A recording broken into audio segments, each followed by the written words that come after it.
I want to go through some slides, and the theme is grand partners. When I started at the district in 1998, we had all these great people with all these great ideas, and it was hard to bring it all together. So what we've been able to do, my job was really to just follow their lead, take their ideas, try to bring people together around all those ideas, but always focusing on water quality, water quantity, flooding, stormwater management.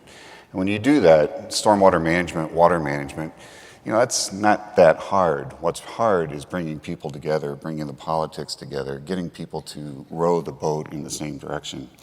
So this is one of the most unexciting titles I've ever had, but it's a really exciting effort that we're doing, and all of you get a lot of credit for what you're doing in your communities. So I am with the Sewage District, but we are part of watersheds, and one of the things we had to look at from the very beginning, which we never looked at before, if you can see that little red line on that map, when I started at the district, that was all we looked at. That was our sewer service area. What we said was water flows downhill. It doesn't stop at a political boundary. So we started looking at watersheds, and we modeled 1,127 square miles of area, and our great partner, the Southeast Wisconsin Regional Planning Commission, SewerPAC, did a lot of great work for us. And when we delve down into what my real world is, where the sewers are, it's 411 square miles, 1.1 million people, 28 different municipalities, and it's a lot of people to really try to get going in the same direction. We have 300 miles of sewers, we do flood management and water reclamation, and we have a deep tunnel. Here's the two water reclamation facilities. Again, they used to be called wastewater plants. That was one of the easiest things I ever did, because I basically just said we're going to change the name, and no one argued. Jones Island, South Shore each treat about 65-70 million gallons a day on a dry day. It's supposed to rain pretty hard tomorrow. We'll probably be close to 300 million gallons at Jones Island, and probably around 300 at South Shore as well. In my job, you always look at the forecast about 5-6 days ahead. Milorganite. Everyone heard of Milorganite? Milorganite. 90 years we've been making a biosolid fertilizer and selling it on the open market. We produce anywhere from 40 to 50,000 tons per year, and we gross about $7.5–8 million a year. So it's a great product. It's good for the environment, and go buy some. Here's our deep tunnel. Before the tunnel came online, we had 50 to 60 CSOs per year. Right now, we're just about 2. Now, you would think that's a great thing, but when we have 1, when I have a drop of water hit the rivers that's from a sewer, front page news. And I just love this picture. This was taken about 2 weeks ago at Jones Island. But if you look at the performance since 1993, when the tunnel came online, we've captured and cleaned 98.3% of all the water that's come to our system. Now, for a combined sewer system, that's the best in the country that I know of. So we always read about the 1.7%, but not the 98.3%. And look how beautiful it is. So let's start talking about integrated watershed management. In 2009, I wrote this vision, and it's really in 2 parts. It's the watershed management side, and it's the climate adaptation side. I put it out as the executive director's vision because I didn't think my commission would approve it, and then all of a sudden my commissioners are like, well, we want a vision. So they adopted my vision, and they took about a year to do that, but we modified it a bit. And we're calling for 0 overflows, 0 homes in the floodplain, working on a watershed basis, trying to purchase buffers, capture rainfall where it falls. The other side of that, which is the climate adaptation phase, and it was nice to hear folks from Grand Rapids believe in climate change. We've all lived through it. I've lived through it. Dave's lived through it.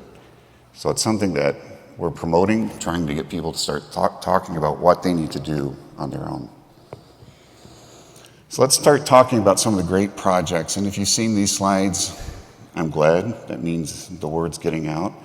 Lincoln Creek. When I started at the district in 1998, this project was just starting construction. We accelerated it through the next 4 or 5 years.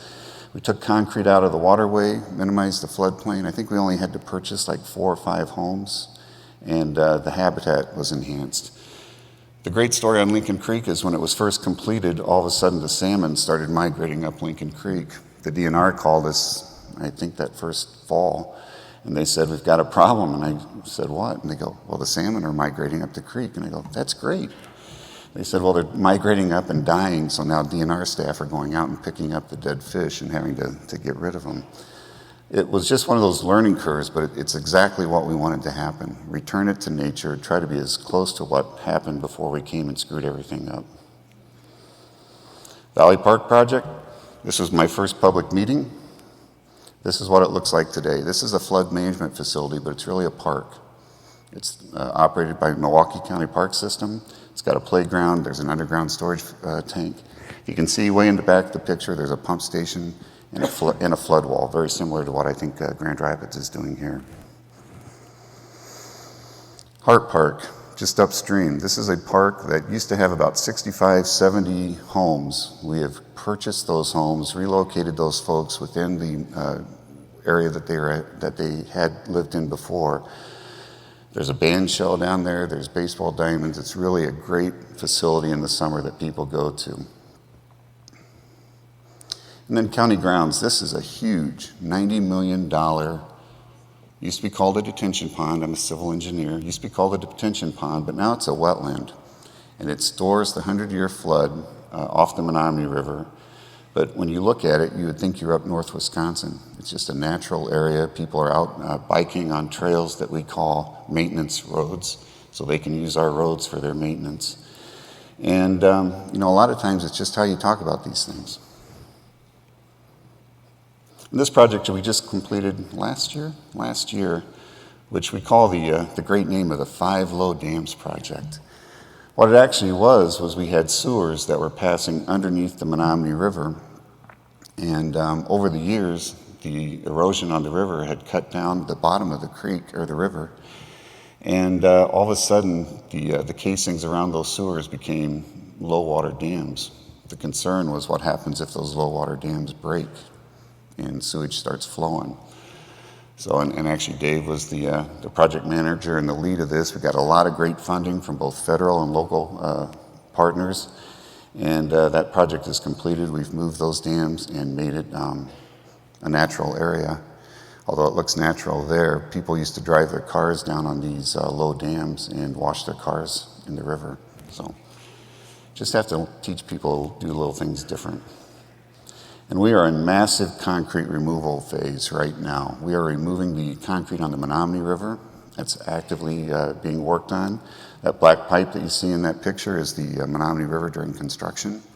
We're just completing the second phase of that with a really, really good partner. And I used to work for him, but a really good partner, the U.S. Army Corps of Engineers out of Detroit. They've been great.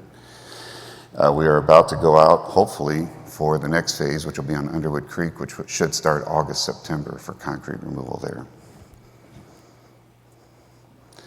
I took these slides and made a slide of them. If you can see the upper left picture, that's the Kinnickinnic River in 1961 before construction.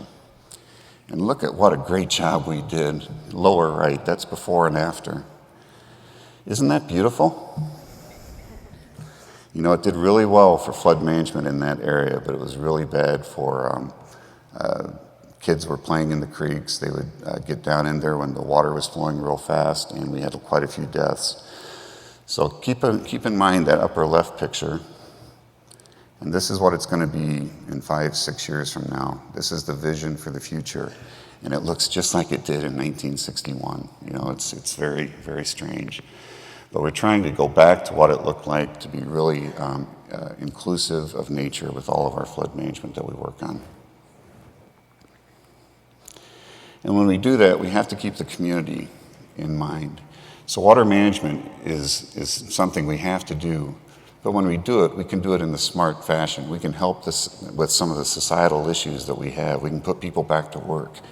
We can take care of some of the blight that we might have in the area. These are things that you have to take a step back, bring the community into the discussion, because they want to be part of the solution. It's not just you going in and taking concrete out. You have to bring the community into that discussion. And here we've employed local folks to deconstruct homes instead of demolish them. It costs more. It does, but it's much better off. Everyone is. And I just love this picture. This is, there used to be a Sears warehouse sitting on the top of this creek. When I came in 1998, there was a Sears warehouse sitting right there. We bought the warehouse, we tore that down, and then we decided we were going to daylight Schoonamaker Creek. So we started daylighting it. You can see them working in the bottom right. That picture was taken last fall, right after construction was completed. We'll have another picture soon when it greens up, but it's just one of those things where if you start talking to people, you get them involved in the discussion, you talk about better uses of your waterways, they want to be part of that. And I think that's what I saw with Grand Rapids. They want to be part of that discussion, and they really want to bring out areas where they can take their kids, where they can go with their families to recreate, but do it with a flood management lens.